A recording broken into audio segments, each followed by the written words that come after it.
Can we please put our hands together yet again? And remember, AI is listening for Mr. Nitin Mittal.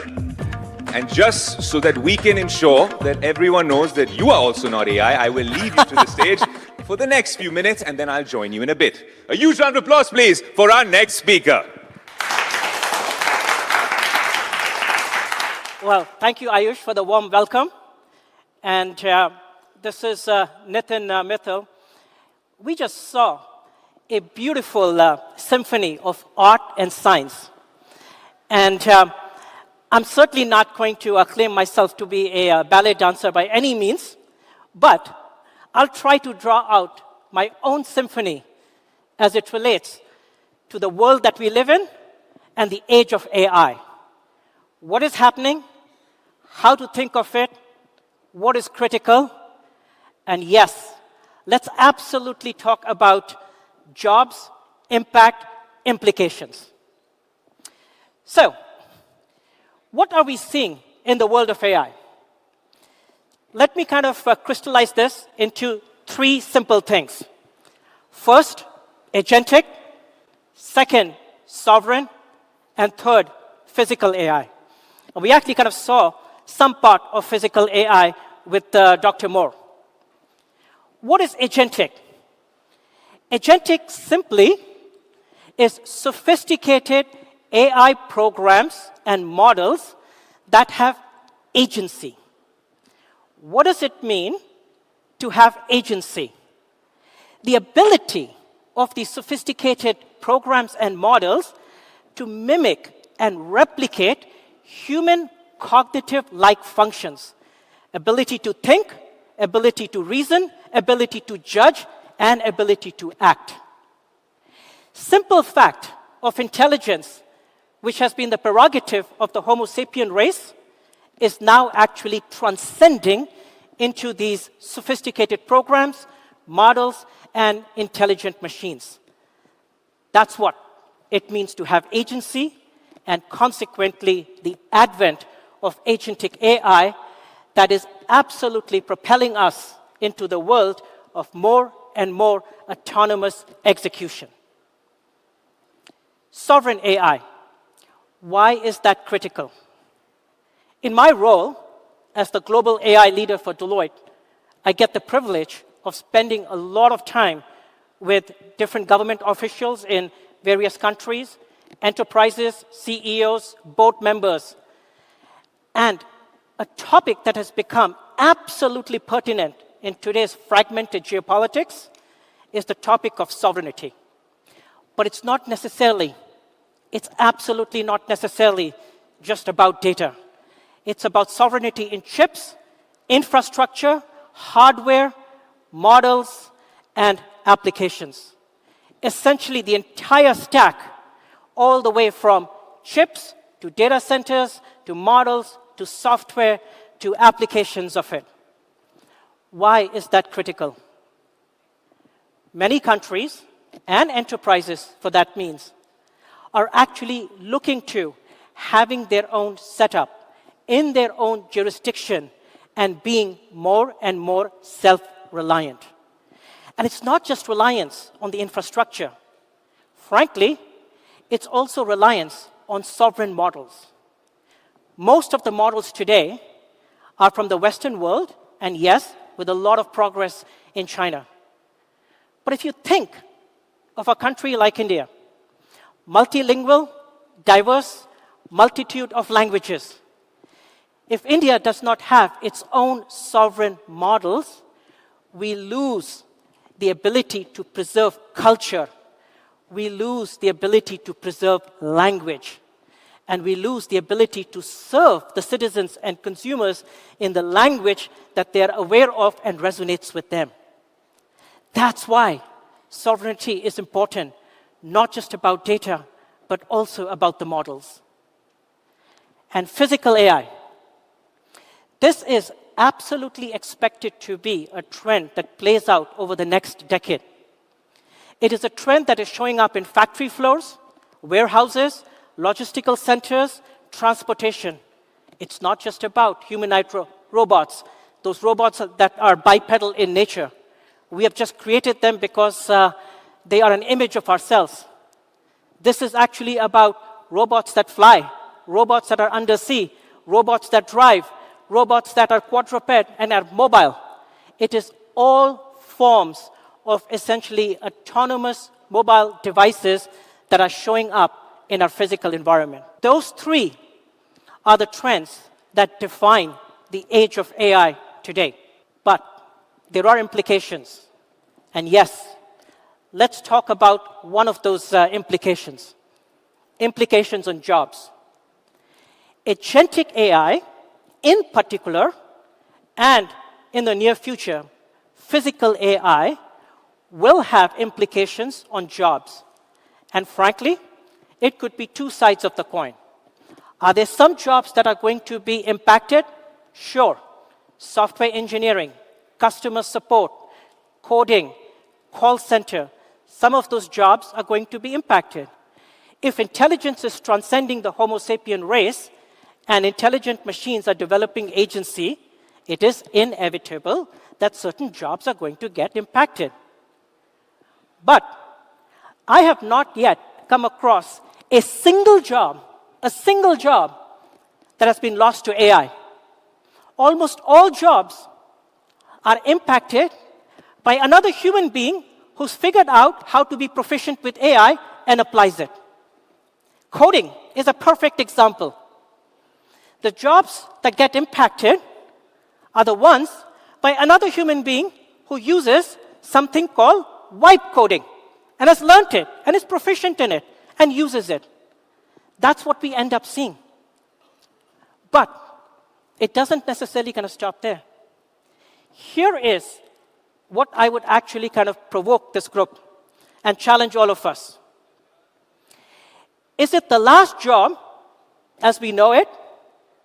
Or is it the birth of a new AI economy with jobs that we may not have imagined, jobs that we can imagine, jobs that can be reshaped, and jobs that require reskilling?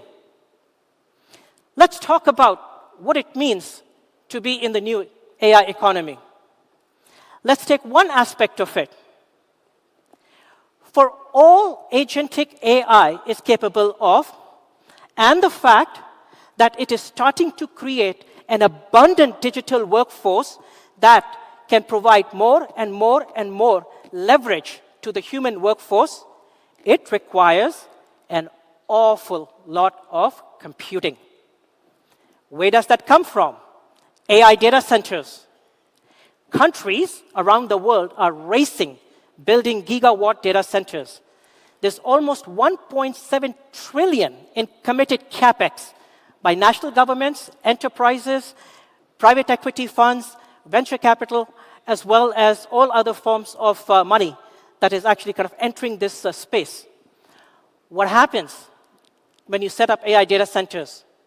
Construction jobs, jobs as it relates to managing the AI data center, jobs as it relates to standing up that AI data center. It gives impetus to the local manufacturing ecosystem. Why? You have to supply the data center, chips, hardware, infrastructure, cables, coolant, plumbing and piping. All of that essentially has to be manufactured. More jobs. What powers the AI data centers? Energy. Investments in energy generation, investments in energy transmission, investments in energy consumption, more jobs.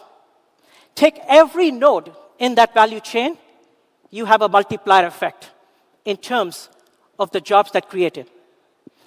You take all the nodes in totality across the entirety of the value chain, and over time, those multipliers compound. And the compounding effect has the potential to create hundreds of millions of jobs, not displace just a couple of 10, 20, 30 million jobs. That's how we have to think of the new AI economy. The government of India has a number of programs that many of you are aware of that provide the basic structure and scaffolding for society. But the onus is on society to take it forward, to capitalize on it. Example, In the automotive sector, where India could be setting up 5G and early 6G smart corridors as well as smart cities for the purposes of testing, planning, simulating, testing autonomous vehicles, autonomous transportation, smart cities, smart grids. Pharmaceutical industry. You can set up biotech farms. You no longer require white lab coat scientists. What you do require is new jobs where software engineers can use vibe coding to simulate protein synthesis, can simulate DNA, can simulate cellular binding, all done in front of a computer screen. New jobs created in biotech. We can keep going on. But the key is the onus is on us to capitalize. And if I were to leave this group with one challenge, collectively for all of us, that challenge is, instead of being concerned about the impact on jobs, instead of thinking about the last job, let's actually be cognizant and let's be thoughtful about how can we be investors in AI, how can we be creators of AI, and how can we be consumers of AI. That would help the country essentially gain momentum and accelerate us towards the new AI economy. Thank you.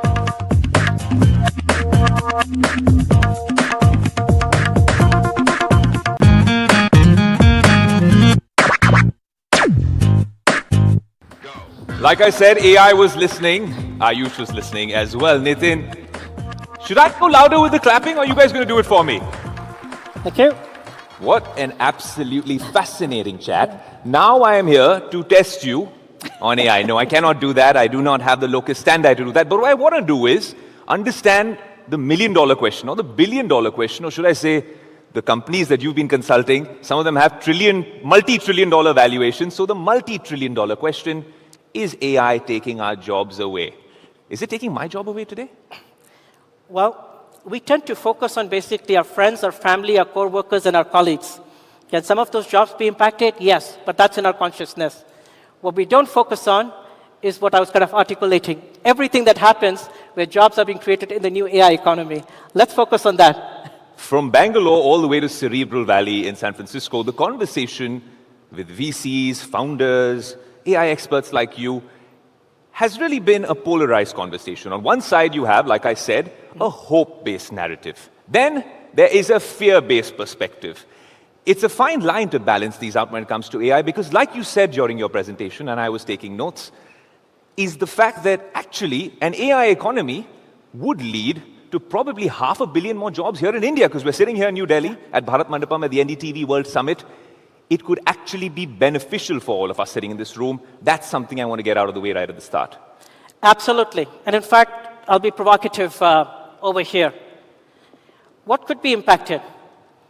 If we perform our jobs, go home, and spend time on Instagram Reels. Yeah, we'll get impacted at some point of time. Rather, if we perform our jobs, go home, have the curiosity, and learn vibe coding, or learn how to essentially use agents, or, for that matter, build agents and become creators in the new economy, we are not going to get impacted.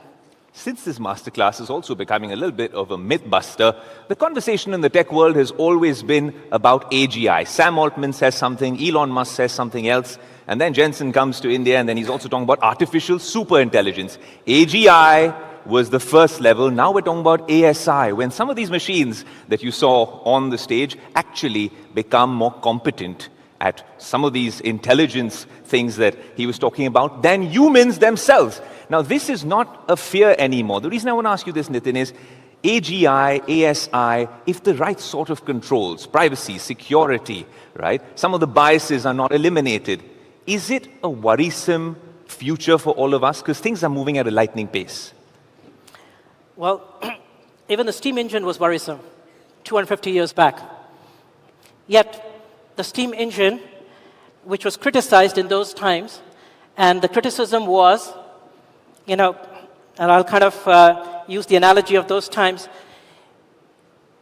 if a man, and the concept in those times was kind of a man, so I will apologize to the women in the room, but the criticism was that if a man can't essentially earn his wages or whatever they earned through a hard day's labor and through sweat and tears, what value is of that man? That was the criticism of a steam engine, because it was seen as taking away the value of a person, the job that they performed, the labor that they undertook. But it was mechanical, it was human labor. AI is no different, except that it is cognitive, it's not mechanical. We have a fear anytime there is something new, anytime we have to change, anytime we have to adapt, anytime when the future could be uncertain. But if we embrace the uncertainty, if we design the future, not just basically fall into it through hapstance, and if we are thoughtful about what that new economy could be, fear changes into hope.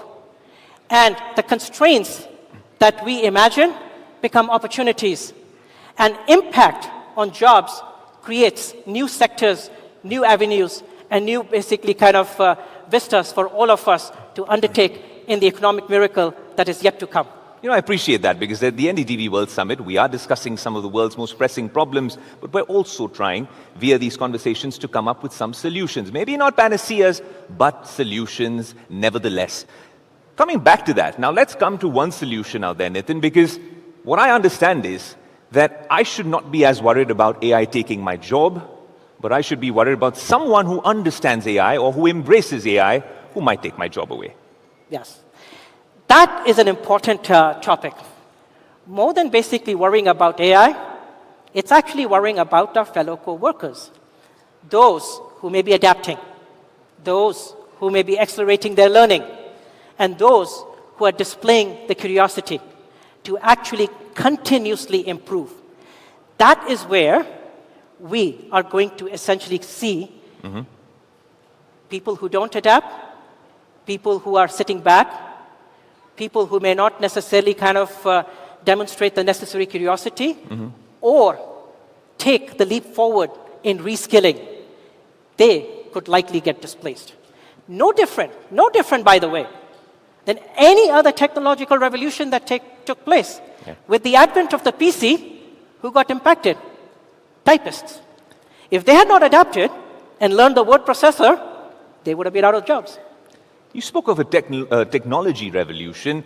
The AI revolution is what we've been talking about on all our shows here across the NDTV network. And what I want to understand from you there, Nitin, is that if we zoom into India, right over here, one concern was, and I've discussed this before when Jensen was here on his India trip as well, that India sort of in the previous tech revolutions took a sort of a back office-like approach. Yeah. How do we ensure in India that we do not become the back office of the AI revolution? We augment it, we participate, we engage, and we are enriched in the process. So I'll maybe respond to that from the vantage point of actually spending a lot of time in different regions, countries, continents, and with in probably more Fortune 500 companies than I can remember, to be honest. Here's what I would say. India has natural advantages.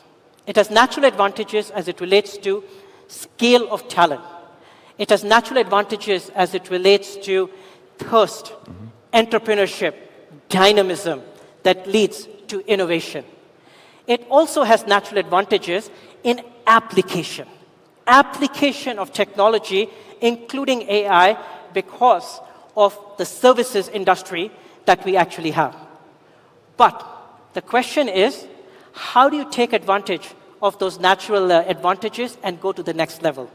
Next level may actually require large-scale reskilling, investment in R&D. Just applying frontier models, as an example, may not be sufficient. Building sovereign frontier models may also be required. And it is very likely also going to challenge us to be creators and producers of AI products, not just applying products of others. Tell me, when we talk about sovereign AI, there have been attempts over here in India to come up with certain solutions. Do you think that we need a far more nuanced, robust approach? Maybe more involvement from the public sector? Where are we lacking? Is it a lack of leadership? Is it a lack of intent? Is it a lack of scale or talent? I'm not necessarily sure that it's just about the public sector. At the end of the day, it may be the collaboration between public and private sector. And I think we have to sort of be cognizant of that. No one party, doesn't matter kind of how much money the government may even put in, is going to be able to solve this by itself. It has to be done in partnership. There are many advantages that the government kind of brings. Yes, it can essentially kind of access semiconductor chips. It can set up, like what India is doing, semiconductor fabrication units. It can focus on R&D. It can democratize compute. It can invite entrepreneurs to actually partake in that compute and become creators and producers of AI. But then, private sector also has to kind of step up in terms of the facilities that are created, in terms of extending the government's job skilling program and making it available to not only their workers, but society and community at large. It also kind of requires essentially thoughtfulness in terms of what products are being designed, what products are being developed, how are you scaling those products, and where is the money kind of going? Should the money kind of be going for last mile delivery of food?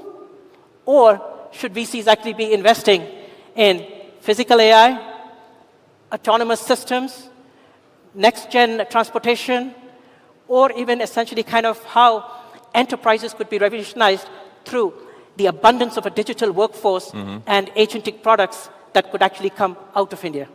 Nitin, what an absolute masterclass in the world of AI. The audience is smiling, they're awake, they don't need caffeine. AI has done the trick. Ladies and gentlemen, Nitin Mittal. Thank you. Thank you.